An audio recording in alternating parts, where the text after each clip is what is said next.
Happy Thursday. It's Jamie Green, the Solar Queen, coming live on this hot fall day here in Northern California. I have been kind of quiet on YouTube, and I wanted to make a video because I'm getting this question quite frequently about NEM 2.0 homeowners that are in California. They've had their systems installed for a while. Life is normal, so to speak. Maybe they're adding EVs, maybe they're getting hot tubs, maybe things are happening where their usage has increased a little bit, but perhaps it's not so much that their usage is going up as it is that their true-up rates continue to increase year after year.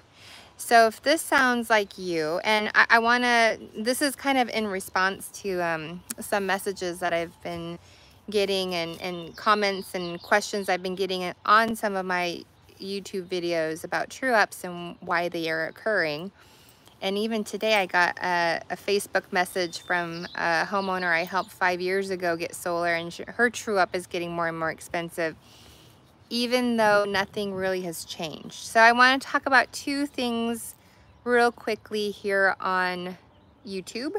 And if you watch the replay, you can, if you have questions, please put them in the comments and I'll answer them for you. But the question is if you already have, you know, the question is, if I have solar on my house and I'm under NEM 2.0, should I add more panels to my system? What does that do to my NEM 2.0 agreement that they have with their utility company? The short answer is, if you add more than 10% of the existing system size, or 1 kilowatt of solar, which is equivalent to 2.5 solar panels, if they're 400-watt panels, you will then have to forego NEM 2.0 and go into NEM 3.0. And that can be costly, if you will, because not only are you giving up your net metering agreement for the remainder of your solar system, you know, if you got it 2 years ago, you have 18 years left. It doesn't require you to have a battery, a backup battery, or even a self-consumption battery. It is one of those beauties of having gotten solar prior to April 15th, 2022, which is kind of crazy, or 2023, which is crazy to think it was that long ago that the net metering rules changed. Hello, hey. Thanks for saying hello. But you have to ask yourself, is the true up that expensive or that costly to make you want to add more solar panels, go through the solar installation process all over again, to then forego your NEM 2 agreement with the utility? So you have to kind of look at the cost of everything and weigh it out and see if it's worth it. If you're getting a $1,000 annual true up, it might not be worth adding more solar and batteries, if you don't have them yet, to your home. So my home has 2 solar systems on it. The first one, I'm in Northern California, and I help homeowners and businesses go solar across the United States, primarily California. And if you, you know, if you're interested in solar for your home or business, you can click on the links on my YouTube channel to set up a consultation about solar for your home or business. I have a little dog here. This is Hula. Say hi, Hula. She's a new addition to our family. So yeah, so you have to ask yourself, is it worth foregoing your NEM 2.0 agreement, or do you just suck it up and pay it? Because if it's $1,000 a year, I mean, it's at least $6,000 to $10,000 for one self-consumption battery, and you're gonna have to decide, is it worthwhile to move over to NEM 3.0? Because when you do, then you have net billing every single month, and most of the time for homeowners in California, the net bill means in the wintertime you're gonna have sometimes from October until February, that you're going to need to, you're going to pay the utility company on top of your solar and batteries. So there is that you have to stop and think, is it worth adding a second system? And this is coming up. This is coming up mostly because people are adding EVs to their household usage. And when you plug in your car, you're using energy. The recent example that I had conversation with a homeowner was they had a pool put in, and the pool pump is using about 10 kilowatt hours more energy than they had allotted for. And so their true up is expensive. So they're wondering if it doesn't make sense to do that or not. So yeah, so is it worth it? I'd say if your true up is over $2,000 to $3,000 a year, it might be worth it. It might be worth going from NEM 2.0 to NEM 3.0, which means you add more solar, you have to get batteries, and you want the batteries that are self-consumption at minimum. And that just means that when your solar system is generating power for you during the sunlight, like it is now for my house, it would go into the battery, and when the sun goes down, then we're drawing from the batteries instead of the utility. So I'm getting a lot of questions. My dog's name is Hula. I'm a Christian. Talk with a little smile. There, sorry. I'm talking about serious things, talking about people and their solar systems. I was adopted from Korea. I'm not Chinese.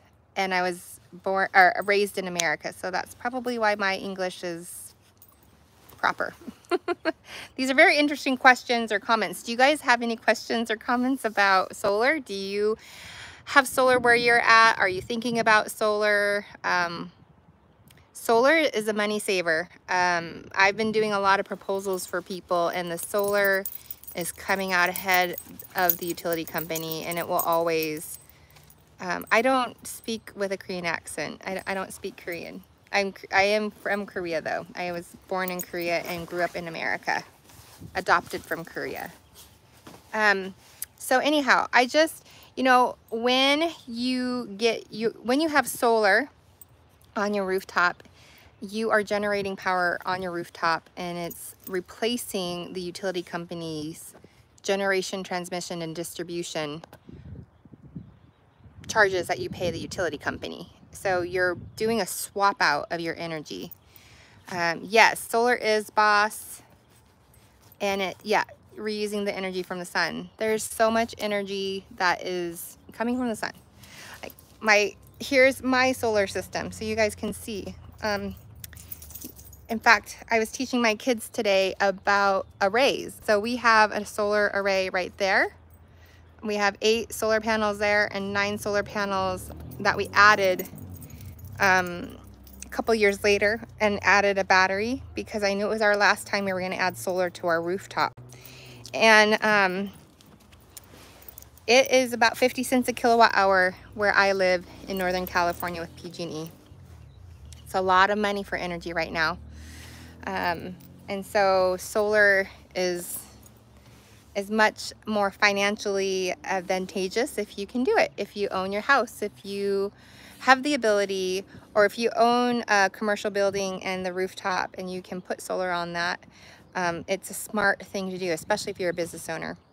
The other thing that I can help business owners or commercial building owners do is get EV chargers, level 2 and level 3 EV chargers installed on for that property. So that is a new addition or newest thing that I am adding to my offerings as the solar queen. How much does a solar panel cost? It really depends on how much energy your home is using or place of business is using.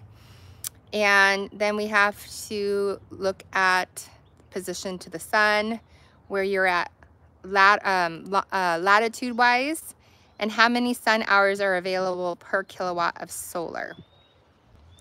Yes, I can help get financing for solar systems. P.S. I am a solar consultant. I help homeowners and businesses get solar and EV chargers installed on their rooftop. So if you are under NEM 2.0 or even NEM 1, it's important to understand that you have a 20-year agreement with the utility company from the time your solar system got turned on. And can you get my business solar panels? P.S. Yes, likely I could if you're in America. So in my my description of this live stream, you can go to my website and you can fill out an intake form there, and I can help you. Take a look at your place of business, get solar panels and EV chargers. There's a lot of incentives around that too, so that's a good thing. Not only for solar, but also EV chargers. So you can go to my website, fill out the intake form, and I'll be in touch with you if you would like that.